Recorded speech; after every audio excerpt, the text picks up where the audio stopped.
Hello there, I'm Azaria Tagaya and you're watching Nightline, news making the headlines. Malaysia secures 63.02 billion ringgit in US investments. And Israel ramps up attacks in Gaza, striking more schools and hospitals.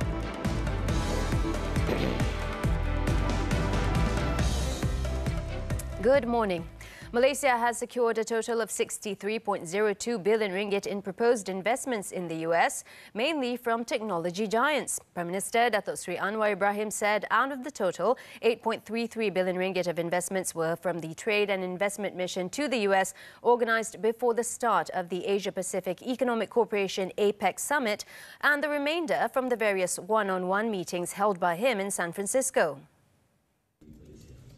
Speaking to the Malaysian media following the conclusion of the 2023 APEC Summit, he said the investments from the trade mission are from Abbott Laboratories, Mondelez International, Amstead Rail, Hematogenics, Perkin-Elmer, Ford Motor Company, Boeing, Amazon Web Services, Enovix and Lam Research, while the remaining investments were secured from one-on-one meetings with technology giants such as Google, Enovix Corporation, Microsoft, TikTok as well as TPG.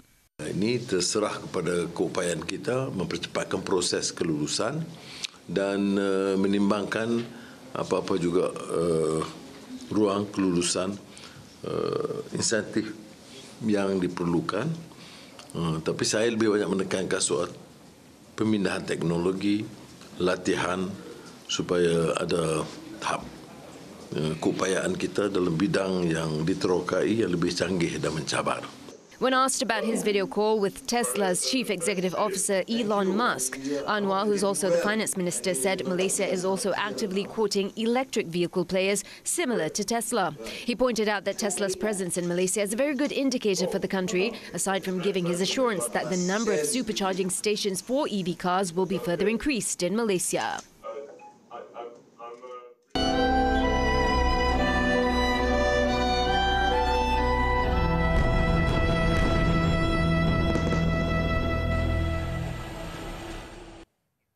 Now, Malaysia has made its stand loud and clear on the Israeli-Palestinian conflict and the untold humanitarian crisis unfolding in Gaza before the leaders of APEC nations. This was achieved by Datuk Seri Anwar Ibrahim through the 30th APEC Economic Leaders Meeting, which wrapped up in San Francisco, United States on Friday. According to the Prime Minister, it is imperative that the principles of justice and human rights be upheld when handling global issues, including trade and economic growth. As such, he said the US must be fair and should not choose to abstain when it comes to discussions on the ceasefire in Gaza. He also said there was a stony silence all around when he talked about the unfairness suffered by the Palestinians and how the world could not continue turning a blind eye to the humanitarian crisis in Gaza when the issue was raised at the summit. Dalam semua sidang itu, terutama di depan Presiden Joe Biden dan sidang tadi umpamanya bersebelahan Setiausaha Negara Blinken, saya bangkitkan isu umpamanya hak asasi kemanusiaan yang banyak sekali dicanangkan oleh mereka. Saya tekankan satu hari lewat bermakna ratusan atau ribuan korban, termasuk wanita dan anak-anak.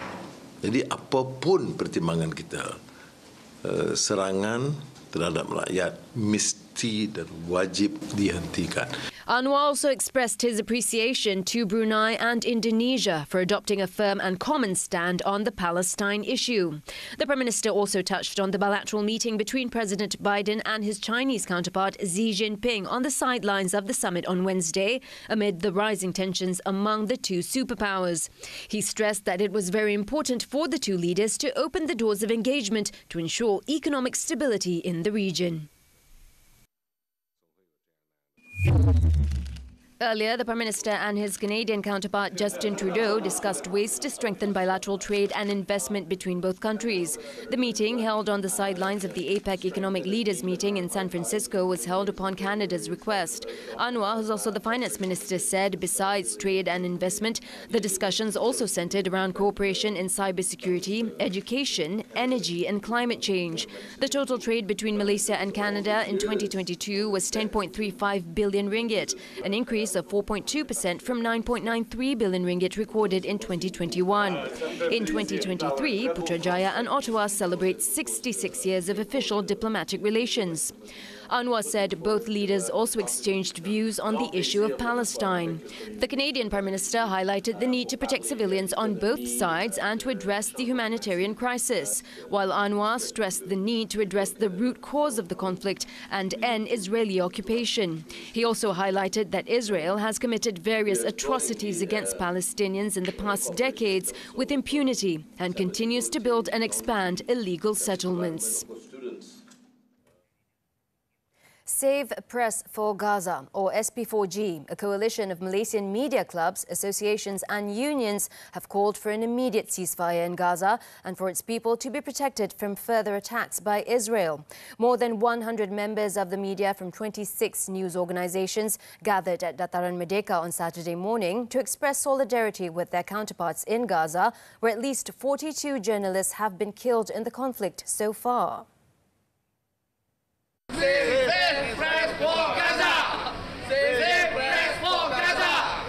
The gathering was held to demand for international bodies to facilitate an immediate ceasefire and instant aid to help the remaining population of Gaza and other affected areas. Malah keluarga mereka turut menjadi sasaran rejim Zionis, dibom, dibunuh dengan kejam sebagai tanda amaran kepada pengamal media agar tidak menyebarkan kebenaran yang berlaku di sana. Jadi kami sebulat suara berdiri di sini untuk mengecam tindakan kejam rejim Zionis ke atas pengamal-pengamal media di Gaza dan juga keluarga mereka serta seluruh anak-anak kecil dan penduduk Palestin yang tidak berdosa. He added that the Malaysian media was concerned with the devastating toll on journalists covering the conflict.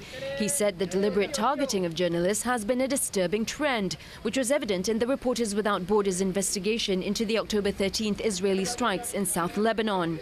He also holds the West accountable for any dehumanizing rhetoric that may contribute to justifying the ethnic cleansing of Palestinians. The 26 news organizations who took part in the gathering on Saturday include the National Union of Journalists NUJ, Gerakan Media Merdeka or GERAM, Crime Journalists Association, Foreign Correspondents Club Malaysia, Kelab Wartawan KL and Selangor, Kelab Media Putrajaya, Kelab Media Pahang and Kelab Media Prima. Save Press for Gaza! Save Press for Gaza! As the world continues to condemn the Zionist atrocities against the Palestinians, Israel's war cabinet finally approved to allow 140,000 litres of fuel into the besieged enclave every 2 days. The decision came after a request from Washington amid acute shortages that threatened aid deliveries and communication in the Gaza Strip. It was reported that the amount of fuel will give minimal support for water, sewage and sanitary systems in Gaza to prevent pandemics. According to a U.S. State Department official, another 120,000 litres of fuel will be sent every 48 hours to UNRWA's trucks, along with other needs for desalination of water, sewage pumping, bakeries and hospitals in the south of Gaza. In the meantime, an additional 20,000 litres every 2 days would also be allowed into power generators of telecommunications company Paltel, which had warned of an imminent blackout of its cell phone network due to lack of fuel. In the meantime, the Zionist regime intensified their airstrikes on the Gaza Strip as the death toll continues to rise on Saturday. According to health officials, more than 50 Palestinians were killed in Israelis' recent bombardments at the Al-Faqura school, which was sheltering hundreds of Palestinians in the Jabalia refugee camp. In another overnight attack in Khan Yunis, targeting 2 apartments in a multi-story block, Israeli forces killed at least 32 Palestinians, mostly children, and injured another 23. Another 6 Palestinians were also killed when a house was bombed from the air in Deir al-Balah, while an airstrike in the occupied West Bank killed 5 Palestinians and wounded several others. Panic also ensued when Israeli forces ordered doctors, patients and displaced people at Gaza's Al-Shifa hospital to evacuate the medical compound, forcing some to leave by gunpoint. Earlier, the Zionist regime warned civilians to evacuate from some areas in the southern part of the enclave, a warning opposed by the Director General of World Health Organization WHO, Tedros Adhanom Ghebreyesus. He said the WHO would not take part in any unilateral proposals to create safe zones in the Gaza Strip, adding that it would risk causing harm to civilians, including large-scale loss of life, under current conditions in the enclave. To date, more than 12,000 people in the Gaza Strip, 5,000 of them children, have been killed since the Zionist rampage began.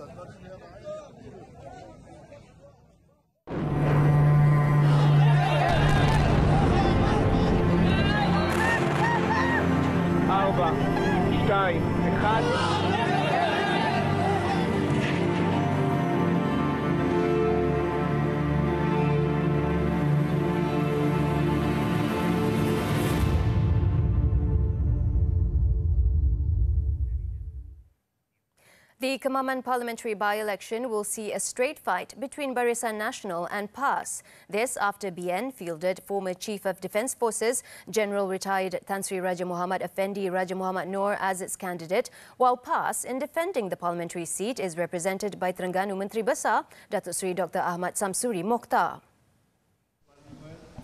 The candidates were announced by Kemaman by-election returning officer Ahmad Farhan Abdul Wahab after the nomination process at Dewan Belian Utama Kemaman Municipal Council ended at 10 a.m. Ahmad Samsuri, who was also PAS Vice President, was accompanied by former Kemaman Member of Parliament Cik Alias Hamid and Chukai Assemblyman Hanafi Ahmad as the proposer and seconder as he submitted his nomination papers at 9:04 a.m.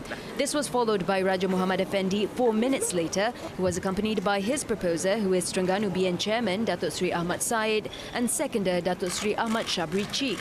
Earlier, Raja Muhammad Effendi arrived at the nomination centre at around 8:50 a.m, accompanied by the coalition's top guns, including UMNO Deputy President Datuk Seri Muhammad Hassan, UMNO Vice President Datuk Seri Johari Abdul Ghani and Amanah President Datuk Seri Muhammad Sabu. Meanwhile, Ahmad Samsuri arrived at the centre accompanied by key leaders of Perikatan Nasional, including PAS Deputy President Datuk Seri Tuan Ibrahim Tuan Man and Bersatu Secretary General Datuk Seri Hamzah Zainuddin. Meanwhile, BN candidate Tan Sri Raja Muhammad Effendi has described the Kemaman by-election as a battlefield to win back the BN stronghold. Raja Muhammad Effendi, who was born and raised in Kemaman, said he decided to contest for the sake of serving the constituents and said he will use the best strategy to serve the people and regain the blue wave in Kemaman. Satu medan untuk saya perang balik, berperang, tapi perang dalam bentuk yang lain. Dan saya rasa dengan medan yang baik yang kita urus, tidak mustahil kita akan alirkan warna biru di Kemaman. Meanwhile, PAS candidate Datuk Seri Dr. Ahmad Samsuri Mokhtar said he respected the experience and service of his opponent. He also said it was not an issue to contest in his capacity as Terengganu Menteri Besar, as it did not contravene any regulation. Tidak menjadi satu kesalahan dalam undang-undang negara kita seorang menteri besar menjadi ahli parlimen.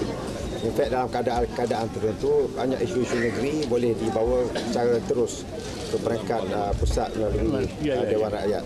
Jadi saya rasa itu hanya perlu diuruskan saja. On Friday, UMNO Information Chief Datuk Seri Azalina Uthman Said had challenged the PAS Vice President to resign from his post if he truly wished to serve the people of Kemaman as their MP. The Election Commission has set early voting on November 28th and polling on December 2nd after the by-election was called following the September 26th decision by the Terengganu Election Court to nullify PAS candidate Cik Alias Hamid's victory in the 15th general election.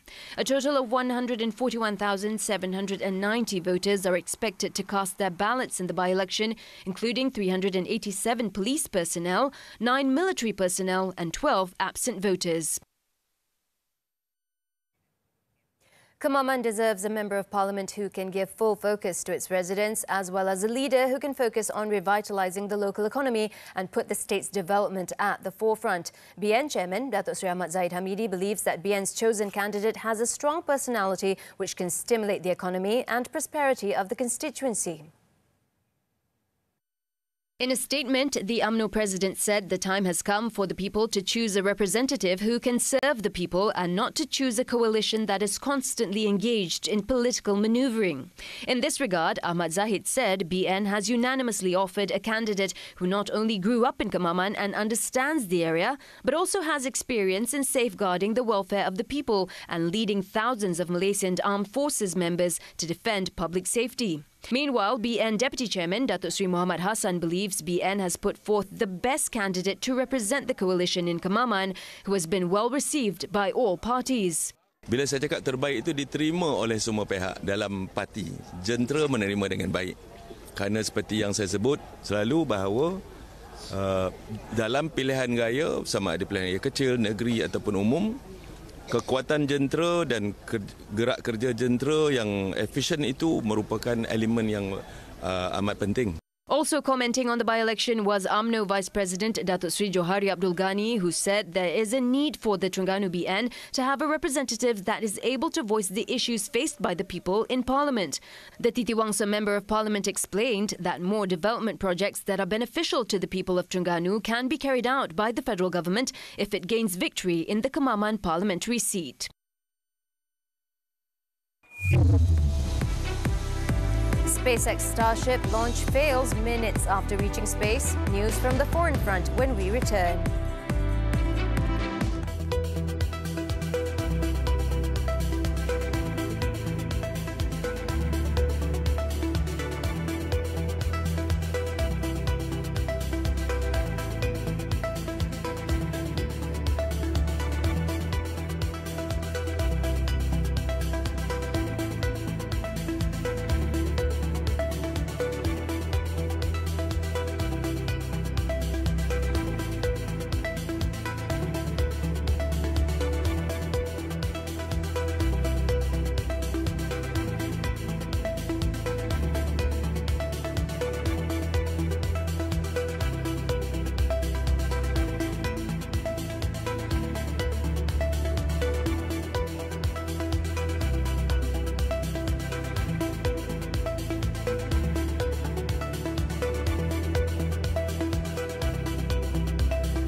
Philippine President Ferdinand Marcos Jr. met with Chinese President Xi Jinping on Friday, seeking ways to reduce tensions in the South China Sea and restore Filipino fishermen's access to fishing grounds. Speaking on the sidelines of the APEC summit in San Francisco, Marcos said the Philippines and China need to continue to communicate, with the meeting a key part of the process to maintain peace and keep open sea lanes and airways over the South China Sea. Marcos had also voiced concern over incidents between Chinese and Philippine vessels and raised the plight of Filipino fishermen. This comes as Filipino fishermen complained that Chinese Coast Guard and maritime militia ships are preventing them from fishing in parts of the Philippines' 200-mile exclusive economic zone.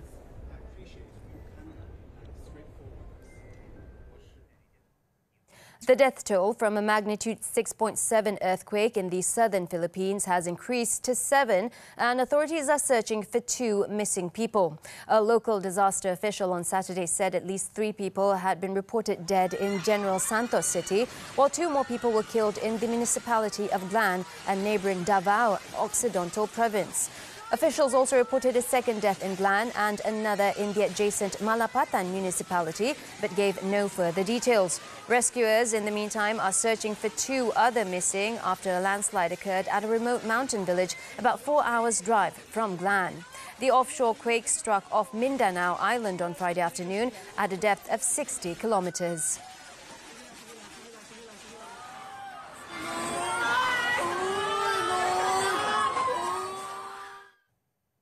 SpaceX's unscrewed spacecraft, Starship, developed to carry astronauts to the moon and beyond, was presumed to have failed in space minutes after lifting off on Saturday in its second test. The 2-stage rocket ship blasted off from Elon Musk's owned company Starbase launch site near Boca Chica in Texas, east of Brownsville, on a planned 90-minute unscrewed flight into space.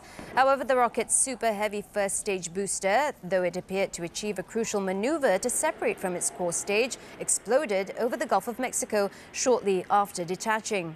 Meanwhile, the core Starship booster carried further towards space before the SpaceX mission controls suddenly lost contact with the vehicle. About 8 minutes later, a camera view tracking the rocket appeared to show an explosion, suggesting that the vehicle failed at that time. The launch was the second attempt to fly Starship, mounted atop its towering Super Heavy rocket booster, following an April attempt that ended in failure about 4 minutes after liftoff. Stage separation. Boost bank startup.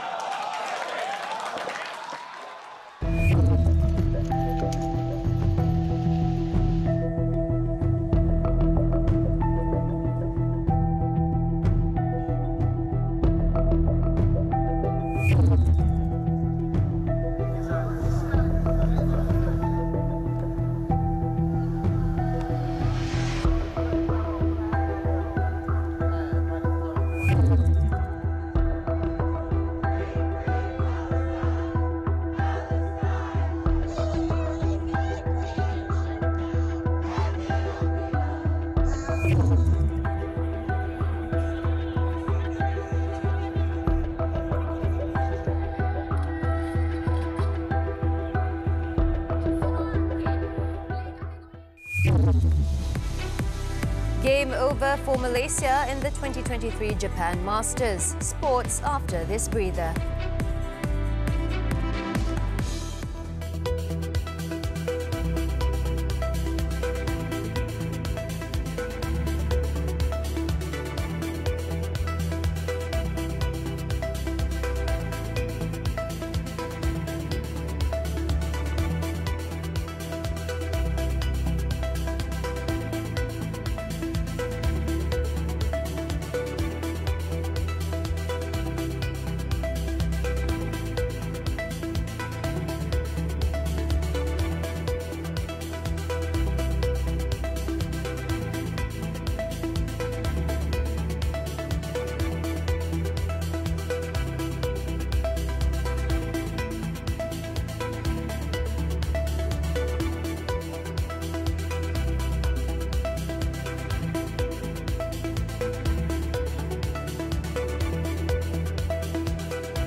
Badminton, the 2023 Japan Masters, men's doubles shuttlers Ong Yu-sin and Teo Yi-Yi's hopes of reaching their first World Tour final of the year were dashed after their impressive run ended in the last 4 on Saturday.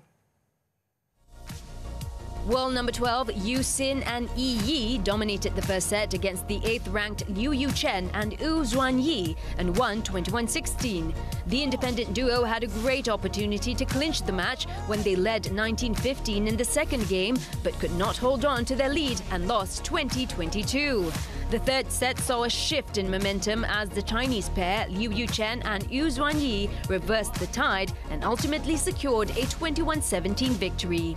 Yuchen and Zuanyi will now face compatriots He Jiting, Ren Xiangyu in the final on Sunday. With this defeat, Malaysia's challenge in the tournament comes to an end. On to golf now. The 2023 Toyota Tour Championship, Malaysia's Paul San and Galvin Green managed to secure the top 10 position, with both of them sharing the T4 position at Sarjana Golf and Country Club on Saturday. Paul San demonstrated significant improvement, concluding the third day at the 13th position with an impressive score of 5 under par. The Sarawakian then concluded the competition with an additional 3 strokes, tallying a total of 8 under par to 80. In the meantime, a dramatic turn of events occurred for Galvin Green as he faced a downturn in scores on the final day. Having amassed an impressive 10 under par throughout the competition, the younger sibling of the national golf champion Gavin Green encountered challenges on the 15th hole, recording 3 bogeys and 1 double bogey, closing with 8 under par. Suthinon Panyo of Thailand, who dominated the tournament since day one, meanwhile, clinched the 2023 Toyota Tour Championship after closing with 15 under par 273. Suthinon, dubbed the Giant after the third round on Friday, recorded a 2 under par 70 to add to his earlier rounds of 67, 69 and 67. As the champion, the 20-year-old took home a 61,250 ringgit cash prize, including an additional 3,000 ringgit for his hole-in-one achievement.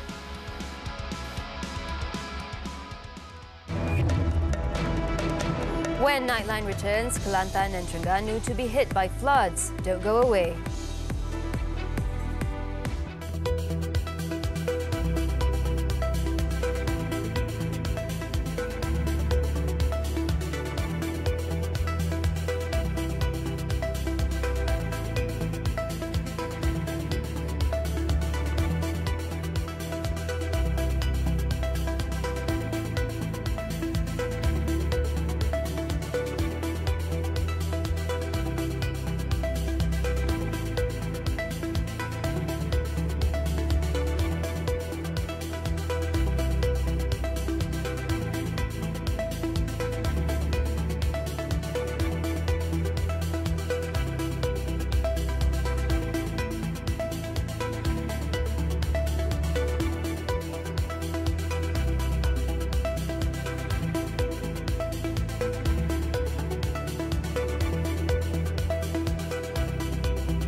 On Nightline, floods are expected to hit several districts in Kelantan and Terengganu starting this Sunday. The flood warning for the two states was issued by the Department of Irrigation and Drainage, JPS, on Saturday, based on the severe level continuous heavy rain warning issued by the Malaysian Meteorological Department, Met Malaysia, as well as its flood prediction model. According to a statement, the JPS said in Kelantan, the affected districts are Tanah Merah, involving areas around Kampung Kajang, Kampung Nibong and Kampung Air Bujing, and Pasir Mas, with 11 areas expected to experience flooding, including Kampung Kubang Rambutan, Kampung Bagus, Kampung Degong and Kampung Limau Purut. Meanwhile, in Terengganu, flooding is expected to occur in the district of Besut, involving Kampung La, Kampung Seberang La, as well as Kampung Pengkalan Nangka, and in Setiu district, involving Kampung Aceh Mohid.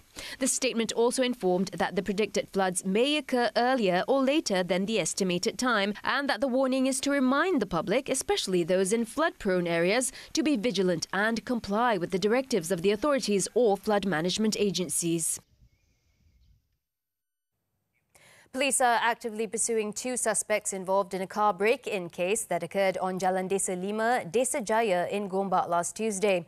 District Acting Police Chief Superintendent Nur Arifin Muhammad Nasir said that a report was lodged regarding the incident at 9:15 a.m. on the same day.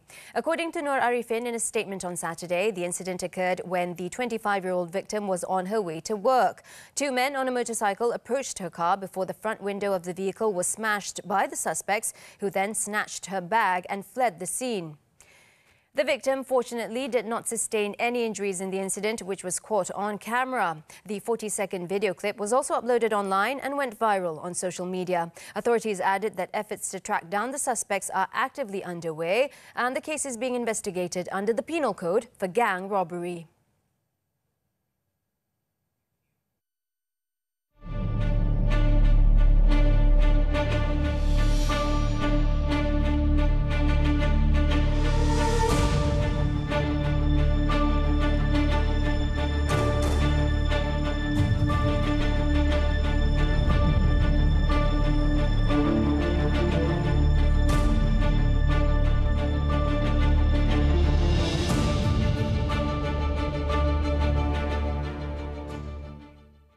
As we wrap up Nightline this time around, let's take a look at a light exhibition in Paris where illuminated animals such as tigers, peacocks and elephants greet visitors at a garden with biodiversity in the jungle as the theme during this winter season.